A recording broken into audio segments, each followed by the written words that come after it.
Hello, everyone, and welcome to the latest installment of Going Pro, where Crime Writers of Canada celebrates one of our authors publishing their first novel. So today we have Alvin A.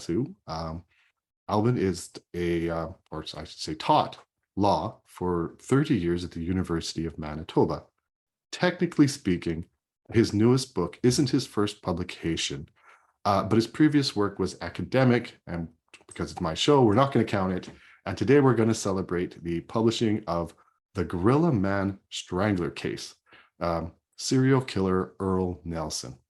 We'll talk about Earl a little bit later, but first off, let's talk about your research, but also the way you approach it. As we said, this isn't your first publication, but it's the first time maybe you've published for the mass. So did you have to approach this project different than your past ones? Not really, because I think that lawyers are trained to be fact finders. And when I started to read about the case in other publications, I was shocked to discover how much of true crime is actually fiction. Frankly, when you look at sort of made up conversations and embellished scenes, you discover, to my horror, that true crime is not a lot of times really history. And so I approached the case from more of an academic point of view in terms of doing a lot of research. Now, for all true crime writers, your final product is no better than the research you put into it in terms of how much truth you pour in. And of course, because I was a law professor, I was able to get all of the trial transcripts and the preliminary transcript and the inquest transcript. And then I also went to Ottawa, and because this is a capital case, in Ottawa, all of the hanging cases were sent to Ottawa to the cabinet for commutation purposes, so that the cabinet might reduce your sentence from death to life imprisonment, for example. And there was a wealth of information that was available in that particular file, including, interestingly, a letter, 6 pages, written by Earl Nelson himself on death row, claiming innocence. And there's actually, at the last page, there's a picture that he doodles of a woman, and then he writes over it. It's kind of an interesting find that no one else had seen. And back when I was working on this, you still had to get access to files through Freedom of Information. So that was very important, to know how to make applications to receive information. Another source that I received was the Attorney General's files. Now you can imagine how much was in that file in terms of paying the reward or different strategies about who would be appointed defense counsel. And that was also something that was hard to get through Freedom of Information, but in the end I got it. And then of course there's the police file. You have to get the police files. And that is very difficult to do. When I was working on this, I approached the Winnipeg police and they refused to give me anything. Now, because I was a lawyer, I could go to the City of Winnipeg Legal Department, where I knew other lawyers, and they insisted that the police give me the file. And so I got the whole police file on the investigation. But in addition to that, when I went, it was all confidential. I couldn't use it until I had a student in law school who was a police officer. And the police officer gave me the complete file. Now, just as an aside, in terms of true crime writers, when it comes to police files, they're often not in Freedom of Information protocol. And you will find that some police files say, well, we don't have it any longer. This was 100 years ago. We don't have it anymore. It's destroyed. Whether you trust that or not, I don't know.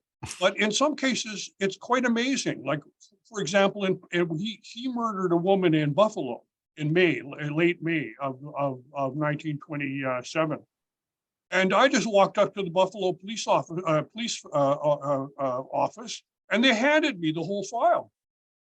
In other cases, I'd have to go through Freedom of Information. Chicago, I had to go through Freedom of Information. Some cases, there might be police records in some of the archives. So it's very important to get the police records. So these are all primary sources that you have to do good research.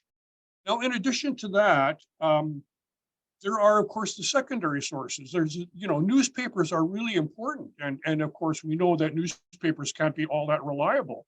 Mhm. But, you know, it's kind of interesting. I started to work on this in the sort of early 90s quite heavily.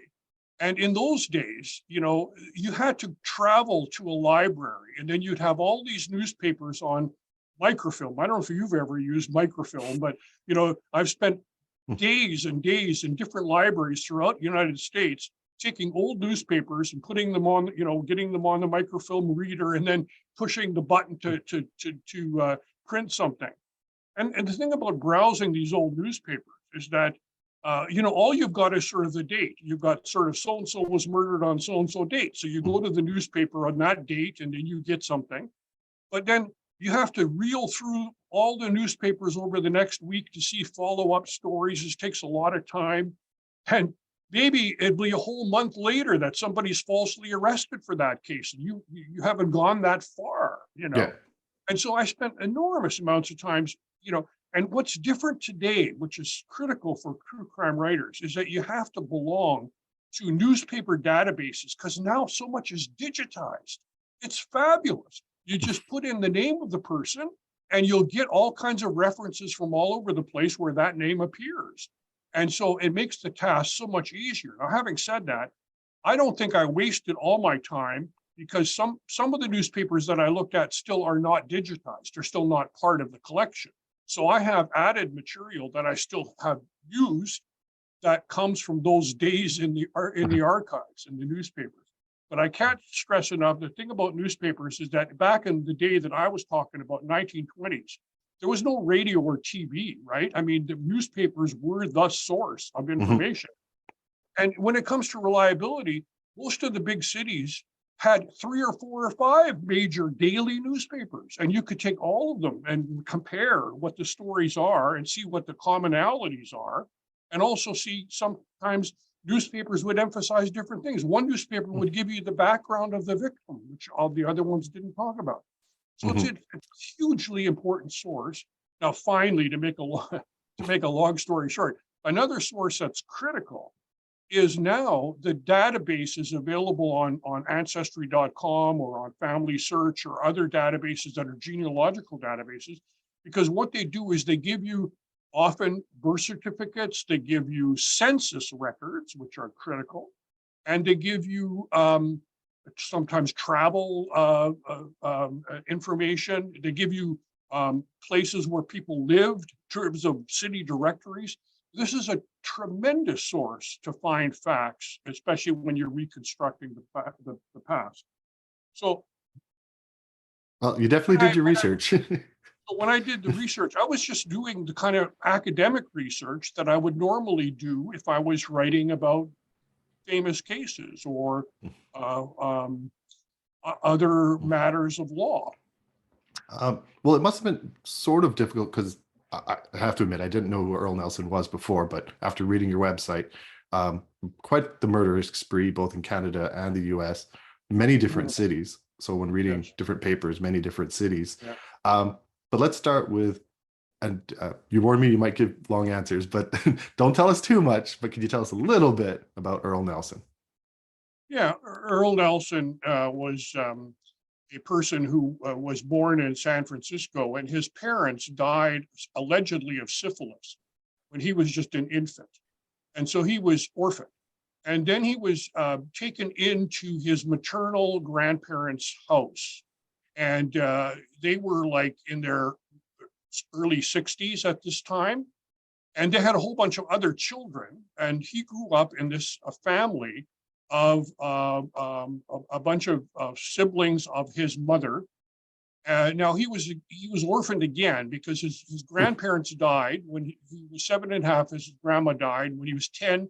When he was 7.5, his grandpa died, and when he was 10, his grandfather died. And he was taken in by his uncle Willis. There's all kinds of myths about his background, which I have discovered from doing all this research, right? And so he was brought up in his maternal grandparents' house. And at a very young age, he was already out in trouble. At the age of 14, he was arrested for theft and robbery and so on. Anyway, he was later arrested and put in San Quentin prison because he was a robber. He was ultimately, he joined the Army, he joined the Navy, he was a deserter in the Navy. He then had a trial for court-martial and was put in jail for 2 years, but in jail, he was already becoming what was called psychotic. So he was put in the insane asylum. Ultimately, he escaped from the insane asylum a whole bunch of times. He got married to a woman who was 49 years old when he was 22. You think about that. So he was like marrying his grandmother. It was a terrible marriage. I write all about that. He was ultimately arrested again in 1921 for attacking a girl in the basement of a house where he pretended to be a plumber. And he was again put into the insane asylum as opposed to jail. Again, he escaped. And so the critical date of escape is 1923 in terms of when he escapes from the insane asylum. Then he goes on a murder spree, I would argue, across America. You know, early murders in 1925, probably he killed 4 or 5 women in 1925, a whole bunch of women all along the Pacific coast. His modus operandi was generally to approach women who were selling a house or women who had rooms to rent. And he would then use that as a way of getting into the house. I want to inspect the room. And then he would strangle the woman if she was alone. He would often try to hide the body under a bed or whatever. And he would often have, not always, but he would often have post-mortem rape or sexual assault. So he was a necrophiliac. And so he made his way across the country. As soon as he murdered somebody, he'd be off to another city, you know. And toward the end, he started to rob people a lot. Like a lot of, he was also robbery as a secondary motive. So in Winnipeg, he took the wedding ring off of Mrs. Patterson's finger. He stole clothing and he would take it to a store and change whatever. So this is a little bit about him in terms of, you know, what. So he was a psychopath, but he was also for periods of time clearly insane in the sense that he was psychotic. So, you know, the issue at trial would be insanity here in Winnipeg because there was overwhelming evidence that I point out that he was guilty of these crimes in Winnipeg. In Winnipeg, he came in June of 1927. He murdered a 13-year-old girl, almost 14, that he lured into the rooming house where he was working, where he was staying, and she was found later under the bed. And then he promptly went next morning and murdered a 27-year-old housewife in Elmwood. So, you know, a little bit about him. That's what the book's about. So he is caught, obviously, and tried in Winnipeg. You say that many of the people that were big on the case, like the judge and the lawyers and even the sheriff, now have, well, they're part of Winnipeg history, and they now have like their names on streets and buildings. I know in Vancouver and in Toronto and probably many big cities, we're sort of looking at those names of our streets and our schools now, and sometimes re-looking at you know, the value of having those people on our being honored. The people in your book, if you ever reevaluate them, is there a case against any of them? Well, not really. I mean, the sheriff guy called Ingstrom or something, he had a bunch of streets named after him. And of course, the judge was Justice Dysart.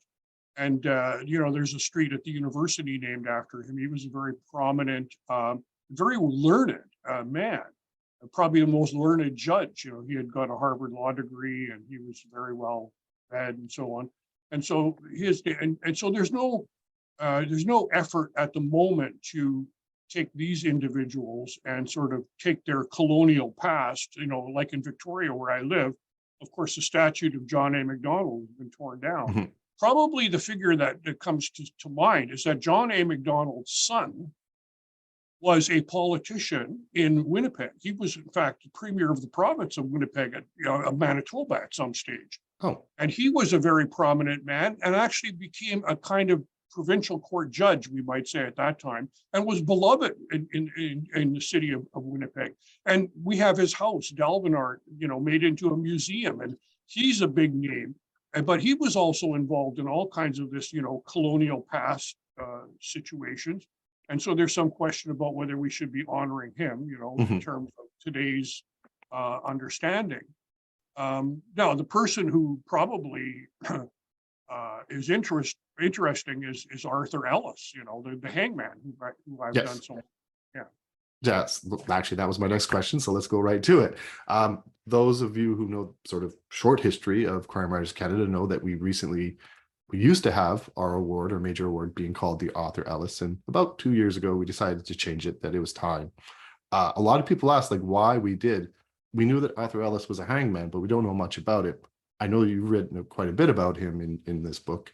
Could you tell us a bit about Arthur Ellis, and was it a good idea for us to change the name? Well, yeah, I think.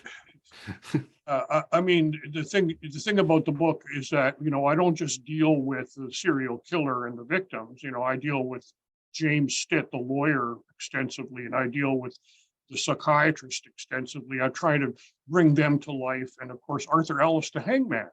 And as I started to approach this in terms of research, and I read about what other people wrote about Arthur Ellis, and I discovered that there was a big mystery about his past. And people have written all kinds of stuff about, oh, he was the son of an army captain, and he hanged 100 people in the Middle East or whatever. And I discovered that Arthur Ellis was a preeminent liar. He told tall tales everywhere. He, for example, said that he was the official hangman of Canada. He never was. The official hangman's position was actually abolished in 1911 when Radcliffe died, because he was there's a whole story about Radcliffe. Okay. Anyway, Arthur Ellis. So I started to look at Ancestry.com, and I found out his real name was Alexander Armstrong English, and there was all kinds of myths about. And once I started to search for his name and start looking through the records, I discovered he was born in 1869, way up north in England. His father was a coal miner. He was the oldest son, and he had several siblings. And his mother's name was I think Armstrong, her last name. That's where he got his middle name. And he got married at a young age to a woman in South Shields or whatever, and she died. They had a child, lived for a few months and was baptized, and then died. And then she died at the age of 24. We don't know how she died, but then he remarried somebody and had 2 children by this second marriage, and he was living near Hull. Now, here's where the newspapers come in. I started to search the newspapers for, Alexander English. And what I discovered is several newspapers in 1905, in December, talk about new hangman appointed. And it turns out that Arthur Alexander English used the name Taylor to be a hangman. And he went to Pentonville prison, where he was trained for a week. And there's a story in the newspapers about taking these dummies made of sand and hanging them, because you know how the hanging process involves the drop, where weight is very important. Mhm. The heavier the person is, the shorter the drop. If it's too long, you'll decapitate the person. The lighter the person is, the longer the drop, so that the person doesn't strangle to death, and so he was trained using these sand dummies for a week, and also learning how to pinion people using live guards. And the newspapers talk about this training program. Well, get this, I go through the newspapers trying to find this Taylor guy to see if he ever hung anybody. Well, hey, he never did. There's no evidence that he hung anybody in England at all. He claimed in Canada that he'd hung 100 people or whatever before he came to Canada. Not true.